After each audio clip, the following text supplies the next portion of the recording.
আমাদের গাড়িটা নষ্ট হয়ে গেছে আর কি। আমরা 1 ঘন্টা ব্যাককেলের মতো বসেছিলাম। এই পরে বুদ্ধি আসলো, আমার বর ঠেলতেছে, আমার জামাইবাবু ঠেলতেছে।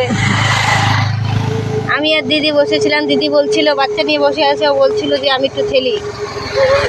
আমি ভাবলাম যে না, আমি একটু ঠেলি। এইভাবে চলন্ত ঠেলন্ত গাড়িটি আমি যখন নামি দম করে পড়ে যাই, পড়ে গিয়ে আমার পা বই ছুলে যায়। এখানে বাবু কান্দাকাটি শুরু করে দেয়। কি শব্দ রে? আর এই বর আমাকে লাথি মারতে চলে আসে। আমি কেন নামতে গেছি? এখন আমি পেশেন্টের মতো বসে বসে যাচ্ছি, কষ্ট হচ্ছে। ওই যে আমের মুকুল।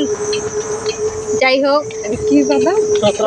আমার নিজেকে খুব কমজোরি মনে হচ্ছে যে দুজন মানুষ জল দিয়ে দিলে আর আমি যাচ্ছি বসে।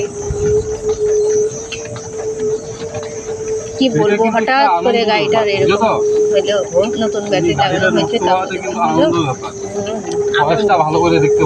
আমি একটু ওদের কষ্ট দূর করতে গিয়ে নিজের কষ্ট বাড়িয়ে দিলাম। 2 হাঁটু ছুলে ফাটা ফাটা হয়ে গেছে, হাতের মধ্যে রক্ত জমে গেছে। ক্যামেরাতে দেখা যাবে না, ক্যামেরাতে দেখা যাবে না অবশ্য। এখন ওর হাত দেখাচ্ছে, জানি না ওর হাতে কি হচ্ছে,